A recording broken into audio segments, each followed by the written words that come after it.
kelima akan menjelaskan teks eksplanasi yang berjudul Fenomena Angin Topan.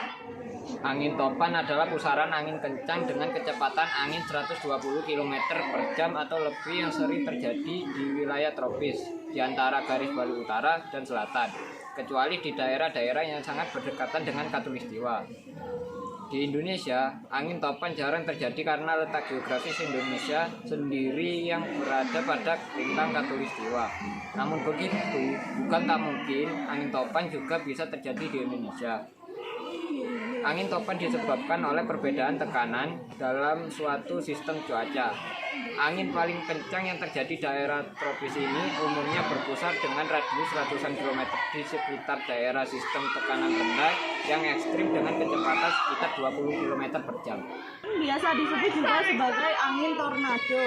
Beberapa daerah di Jawa menyebut angin ini dengan istilah berbeda, seperti angin ribut, angin puyuh, atau cirit batara seperti yang dikenal di Ciamis, Jawa Barat. Nama lain yang juga sering kita dengar adalah puting beliung. Mengapa disebut angin puting beliung? Banyak sumber menyebutkan sebutan puting beliung berasal dari nama alat pertukangan tradisional yang menyerupai kampak.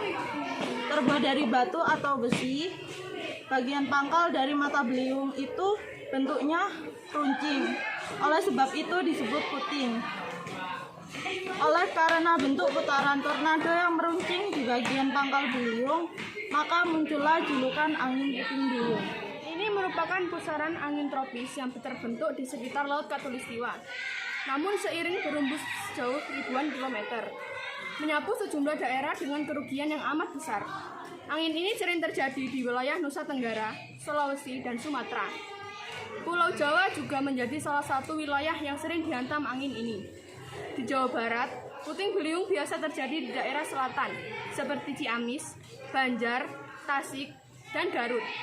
Namun, kerap juga terjadi di wilayah Sukabumi dan Sumedang. Adapun tanda-tanda datangnya angin ini: 1. Langit gelap sering berwarna kehijauan. 2. Hujan es dengan butiran besar. 3. Awan rendah, hitam, besar, seringkali bergerak berputar. 4. Suara keras seperti bunyi kereta api cepat. Ketika angin itu datang, segeralah ke tempat perlindungan. Jika Anda berada di dalam bangunan seperti rumah, gedung perkantoran, sekolah, rumah sakit, pabrik, pusat perbelanjaan, gedung pencakar langit, maka yang Anda harus lakukan adalah segera menuju ke ruangan yang telah dipersiapkan untuk menghadapi keadaan tersebut, seperti sebuah ruangan yang dianggap paling aman, basement, ruangan anti badai, atau di tingkat lantai yang paling bawah. Bila tidak terdapat basement, segeralah ke tengah-tengah ruangan pada lantai terbawah. Jauhilah sudut-sudut ruangan, jendela, pintu, dan dinding terluar bangunan. Semakin banyak sekat dinding antara diri Anda dengan dinding terluar gedung, semakin aman. Berlindunglah di bawah meja, gunakan lengan Anda untuk melindungi kepala dan leher Anda. Anda berada di luar ruangan dan jauh dari tempat perlindungan, maka Anda harus melakukan adalah sebagai berikut. Tiaraplah pada tempat yang serendah mungkin, saluran air terdekat atau sejenisnya, sambil tetap melindungi kepala dan leher dengan menggunakan lengan Anda. Jangan berlindung di bawah jembatan, jalan layang, atau sejenisnya. Anda akan lebih aman tiarap pada tempat yang datar dan rendah. Jangan pernah melarikan diri dari angin puting beliung dengan menggunakan kendaraan bermobil bila di daerah yang berpenduduk padat atau yang menggunakan bangunannya banyak. Segera tinggalkan kendaraan Anda untuk mencari tempat perlindungan terdekat.